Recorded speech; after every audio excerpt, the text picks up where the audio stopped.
Hi, this is Rob Burney, and welcome to another very special programme devoted to the definitive guitar documentary, It Might Get Loud. For the next hour, we're in the company of two of its stars, the ultimate guitar master Jimmy Page and six-string innovator Jack White.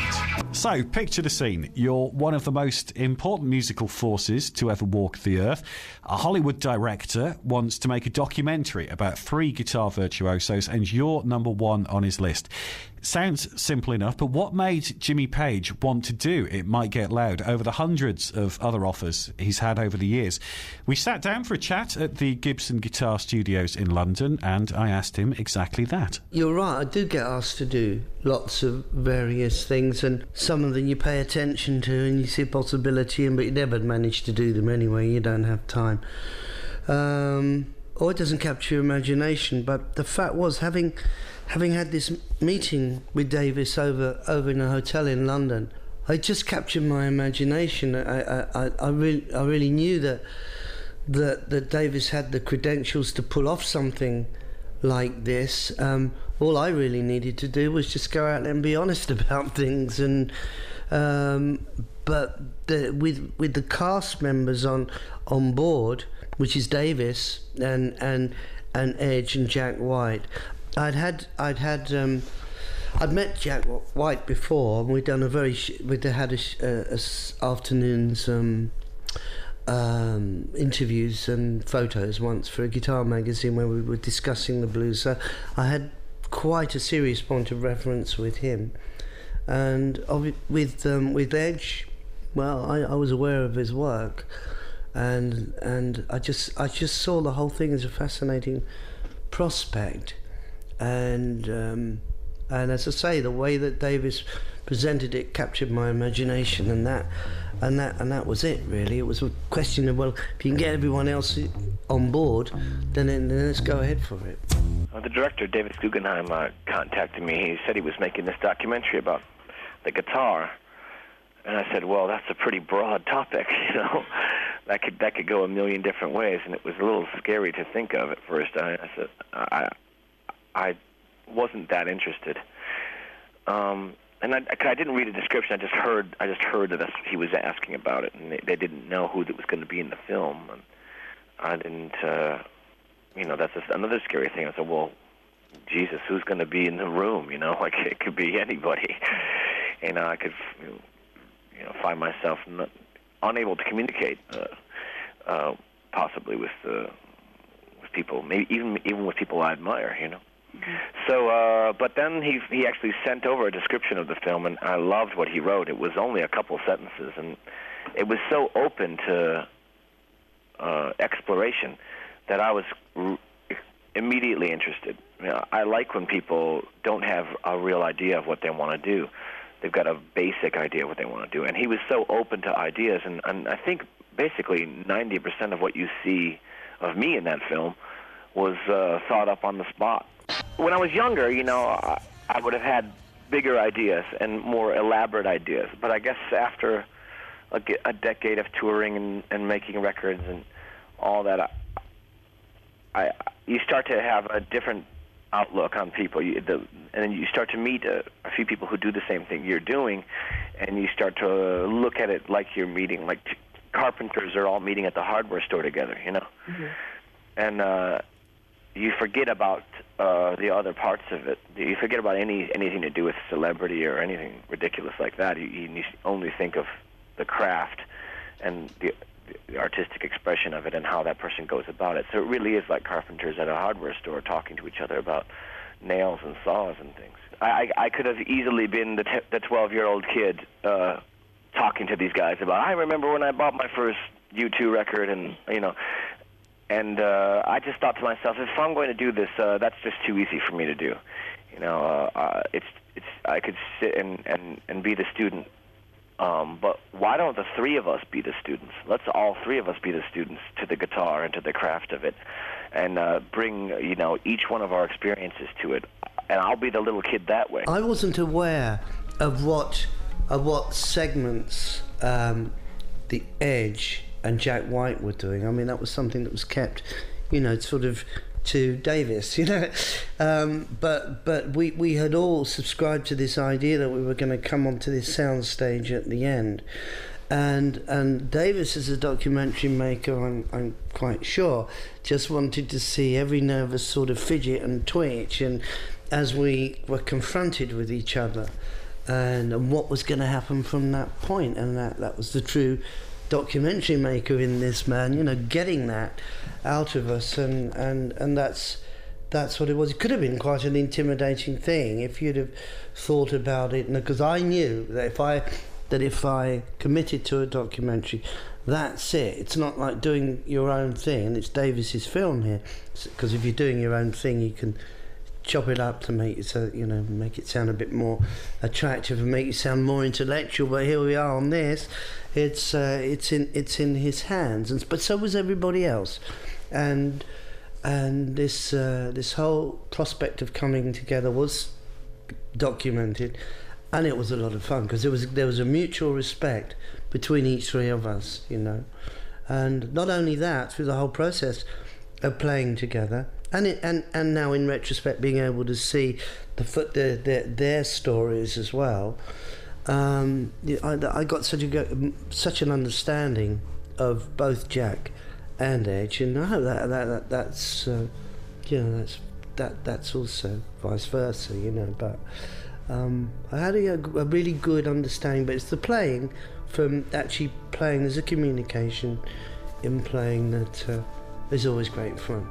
Edge, you sort of know that he's a sort of sonic orchestrator. I say that before I've even come to fully understand him in the documentary. But he's orchestrating his effects that he uses, and you know, he's almost like a scientist in there working on it, and it's a wonderful moments where he's got the sound going in his home studio, and then it opens up into this big auditorium. It's seamless, you know. It appears to be seamless. I love the Edge. I couldn't wait to get in there and talk to him, because he was definitely coming from a different angle than I have, and I wanted to see what the common ground was between all of us, and it turned out it's the blues, and I love the idea that when you two first came out in the 70s, that in the punk era, that how disgusting the blues was and what a joke the blues was to young musicians at the time. And it just shows that how much it has stood the test of time as being the ultimate truth in musical expression, that the blues is something that can have its ridiculous forms at times and be overproduced and taken the wrong way, but in its essence, the blues is the basis of all modern music. I thought I had some sort of take on Jack White from just meeting him over an afternoon, sort of interviewing way back on a guitar magazine, and then seeing him at the White Stripes. I thought I had a handle on him. Well, I didn't have any idea whatsoever. I mean, I learned so much about his creativity and his vision, and really what can really be described as a sort of form of performance art. I mean, there's this part in there where he's got the White Stripes. It's old footage too. The White Stripes in the Chelsea pensioners' home, the Chelsea barracks, and I looked at this and I thought, this is absolute pure genius. That he's in the Chelsea barracks with all these Chelsea pensioners all dressed up with their hearing aids, and there he is on the stage with Meg. I thought, you know, what sort of mind conjures this up? It's pure genius. He's incredible. I mean, he's brilliant. He's in a lot of ways underrated. You know, I don't think Led Zeppelin ever won a Grammy. You know, they were always a sort of a gigantic cult band in America, and I say cult as in they weren't on American Bandstand or, you know, whatever our versions of Top of the Pops are. You know. Mm-hmm. And in a lot of ways, I felt as a kid listening to them that this music was brilliant, and it felt like nobody knew it. You didn't hear parents and cousins and aunts and uncles talking about Led Zeppelin. They would talk about the Beatles and the Rolling Stones, but you just didn't hear them talking about Led Zeppelin. But yet, every kid had the records, you know, in sort of the Western world and loved them. But it was almost still in those ages back then. It was still in the age that heavy music was scary or even satanic, you know. I had a long talk with Davis about that. I said, I don't know if we should put that shot in the film because maybe it's too cute. And I said because what's shocking about it wasn't as much to, like, it was just that we were just talking and Jimmy just picked the guitar up and started playing. It was the first loud electricity we had heard that day. It wasn't talked about. So we were both kind of taken off guard. It just happened so fast. And so it was just such a great moment to see, to hear music being played. We knew that things were headed in a nice direction, that we were going to start exploring something new immediately. And of course, yeah, it was the honor of being able to stand there and hear him play that in person. It's just, you can't express that in any better than that, than those smiles between Edge and I. So we finally laughingly decided to, we should leave it in. I'd done my sort of documentary parts, and we were building them over here in England as Edge was in Dublin and in the States Jack White was, but we'd all subscribed to this sort of idea of what can only be referred to as Davis's master plan, that he was going to get us coming together on this soundstage. But there genuinely was no conferring of notes or telephone calls up front saying, well, look, if we get stuck, shall we do so-and-so or so-and-so? Which really you'd think we'd almost want to do, but we didn't. We subscribed to this whole idea to see what would happen, because we didn't know what was going to happen neither. So I suppose maybe out of pure sort of nervousness that the whole lot of Love riff came out. Now, it's not every day you're allowed into Jimmy Page's home for a look at his record collection, but that's exactly the sort of access that this film provides. As he explains, this revelation wasn't intentional, it's just where the music took him. I'm there, I'm a kid listening to it, not for the first time, but, for the first half dozen times. Yeah, of course, I'm trying to illustrate a point of just this element, the two elements of performance, which is what that is all about, and attitude. There it is. It's encapsulated on that record. And I know other people talk about the rumble and it comes out and you hear it, but it really is quite something on that particular level of character, guitar playing, and something you hear that once, you never forget it. I was just back in that era of just still being a teen, and a pretty young teen at that. Because I said, listen to this, because it's the way that the intensity of this darn thing as it goes through them, right at the very end of it, he starts putting on this effect, and it's just, the whole thing is just so damn cool.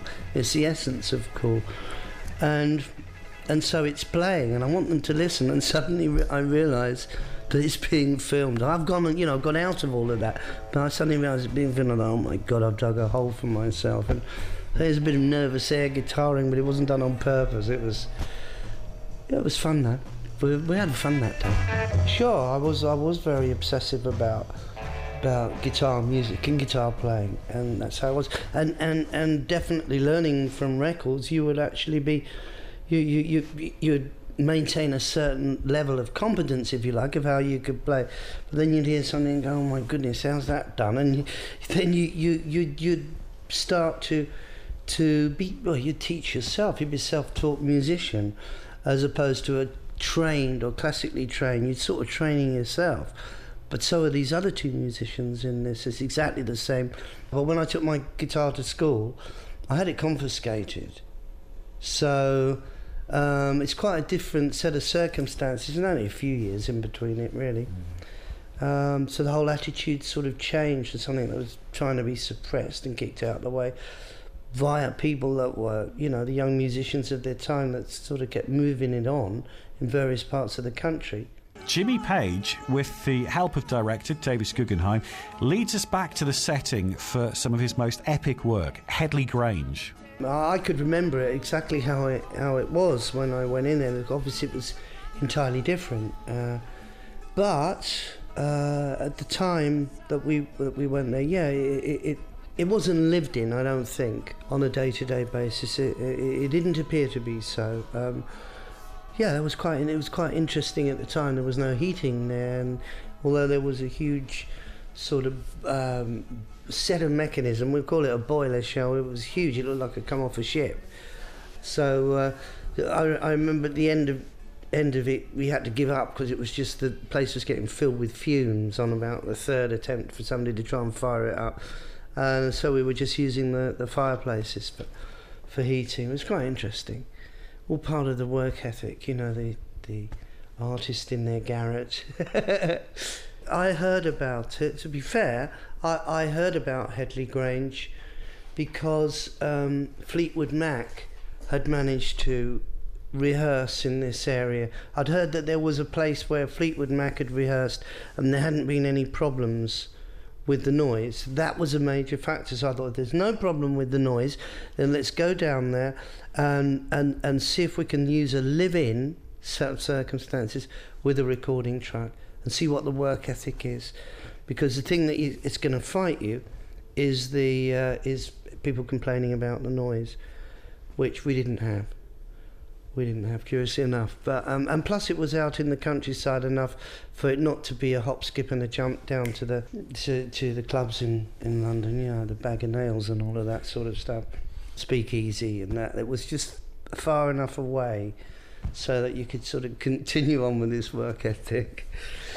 But we did marvellous. We did some marvellous recordings. We didn't just go there on one occasion, but I think we took about 3 visits there in all. We did from Levy Breaks on the 4th album right through to Kashmir. The drum sound of Kashmir was accomplished by a recording in that. And you wrote Stairway to Heaven but recorded it somewhere else. But you wrote Stairway there, didn't you? Right. Well, Stairway was pieced together there, no doubt about that. And Battle of Evermore? But we wanted to... Oh, Battle of Evermore. Oh, yeah, it just goes on and on and on. The whole list of stuff. Next to that fireplace in that beautiful... The 4th album was all done there, all bar Stairway. That I wanted to actually try that in a more regular studio rather than do that there. So, but although we recorded an immense amount. We should just put out the Headley sessions, shouldn't we, and have everything that we did down there from beginning to end.